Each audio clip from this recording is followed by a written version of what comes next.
or programmed cell death. We're going to start with one of my 60 fruit trees, black raspberries.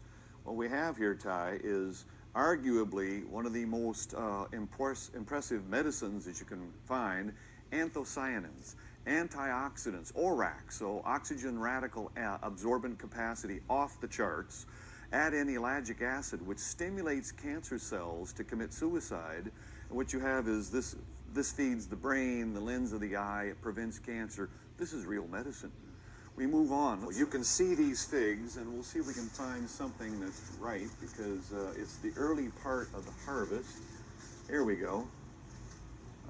Ty, you get to taste that. So, okay. Long verde means green, but inside they're purple. If you'd show the camera what we have inside there. Okay. And so phycin is one of the more important phytochemicals in figs, and again, proven to stimulate apoptosis, or programmed cell death in cancer cells. Delicious. And if you think of all the ingredients, one of the things you're looking for here is prebiotics.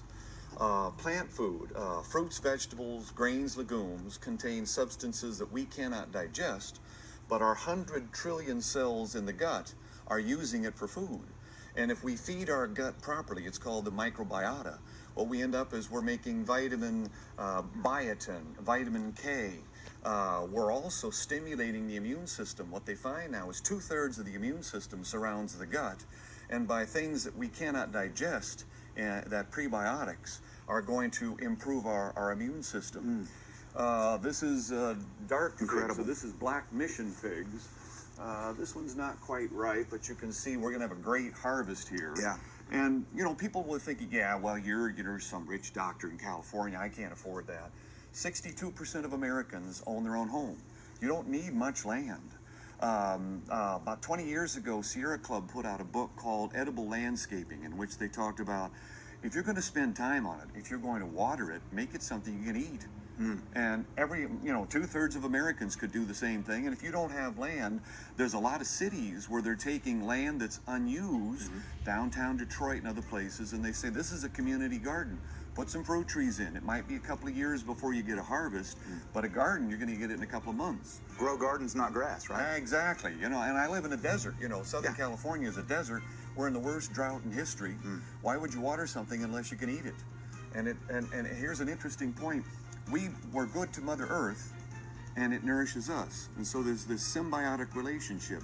I feed the soil, and then the plant feeds me. And the same thing for you folks. I mean, you know, by the way, Patrick, that fig that I just ate, that's the sweetest fig I've ever tasted. Delicious? That's incredible. I tell you what, one of the things that I do, I add Epsom salts to the soil. Epsom salt is magnesium sulfate.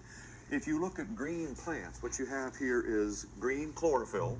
And chlorophyll takes the energy of the sun combined with water and carbon dioxide, it makes sugar. And then from that it makes proteins and all these exotic phytochemicals that protect us from disease. Well, the beauty of this whole business of that, the middle of that chlorophyll molecule is magnesium. If the plant doesn't get enough magnesium, it doesn't make enough chlorophyll. Doesn't get enough chlorophyll, it won't make enough sugar. It's not going to get sweet enough. And all the other chemicals that it makes. So I put like a handful of Epsom salts in a gallon of water and dissolve it at the base of the tree about 3 times a year. Delicious fruit. That's a great tip for people that are growing their own food. You know, do you see any bugs? Anything on that? No. This is all biodynamic, organic, and I'm not fighting any bugs. Essentially, the plant has its own immune system, just like you and I do, just like you people do. These are Suriname cherries. Okay. And fascinating. Suriname cherry. I get 3 harvests a year out of this. Yeah, and by the way, you guys are missing out. You have to be behind the camera.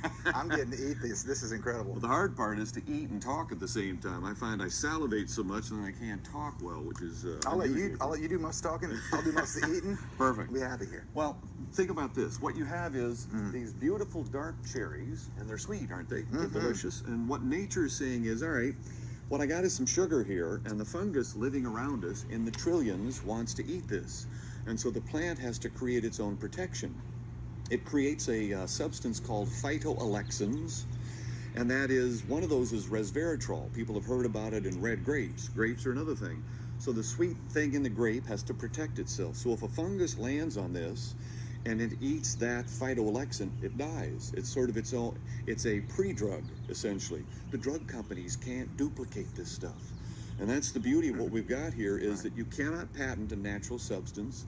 And that's why the $280 billion a year drug industry can't come up with something as effective as this.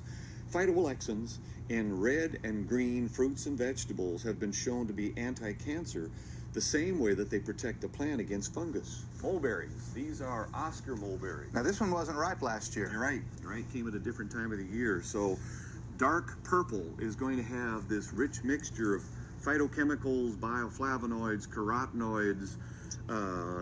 The medicinal value is beyond argument. Oh my goodness, that's ridiculously sweet.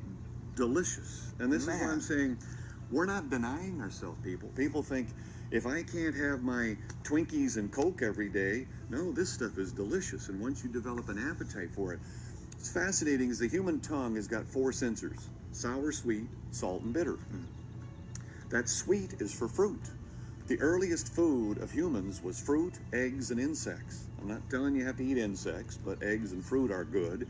And the sweetness is to make fruit taste good and feel good in our body. And then what the food manufacturers have done is said, we're going to create all of these substitute sugars, which are not good for you. And now we're eating 140 pounds per year of refined white sugar, which is killing us. Obesity, diabetes, depression, heart disease, cancer, among other diseases that come with refined sugar. This is a different sugar. What you find is, if you take the fructose and other natural sugars that are in the matrix, matrix means mother in Latin, and literally here is this sugar sitting in the middle of this cell membrane, and it's got all these phytochemicals around it and fiber, and it works. And if you take a different sugar and take all the matrix away, which is white sugar, corn syrup, now it's killing people instead of healing people. There are so